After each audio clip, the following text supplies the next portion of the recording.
ফেসবুকের মেটা verified subscription আপনি যদি ক্যান্সেল করতে চান তাহলে সর্বপ্রথম গুগল প্লে স্টোর ওপেন করবেন। এরপর ডান পাশে উপরে আপনার লগোর উপর ক্লিক করবেন। এখান থেকে আসতে হবে পেমেন্ট অ্যান্ড সাবস্ক্রিপশন অপশনে। এখানে এবার আসবেন সাবস্ক্রিপশন। এখানে আপনি যে কোনো সাবস্ক্রিপশন পারচেস করে থাকলে এখান থেকে ক্যান্সেল করতে পারবেন।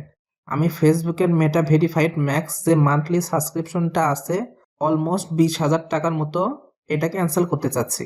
ক্যান্সেল করার জন্য করে ফেসবুকের ভিতর প্রবেশ করব।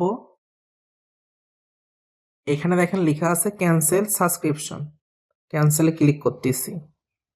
আর এটা আমি পারচেস করছিলাম, দেখেন এখানে লেখা আছে প্রাইমারি পেমেন্ট মেথড, এখানে আমি ইসলামী ব্যাংকের মাস্টার কার্ড ব্যবহার করছিলাম। ক্যান্সেল করতেছি। এখানে আপনার রিজন দেখাইতে হবে কেন আপনি ক্যান্সেল করতে চাচ্ছেন। এখানে আমি কস্ট রিলেটেড রিজনটা দেখাইলাম, cancel subscription, subscription will be cancelled. ব্যাকে আসতেছি, এখানে দেখেন নতুন করে রিসাবস্ক্রাইব করতে বলছে কারণ আমার ক্যান্সেল করা কমপ্লিট হয়েছে। একটা মেইলও চলে আসছে। এভাবে খুব সহজে আপনি মেটা ভেরিফাইড সাবস্ক্রিপশন ক্যান্সেল করতে পারেন। আজকের ভিডিওটা এই পর্যন্তই রাখতেছি। Thank you for watching this video.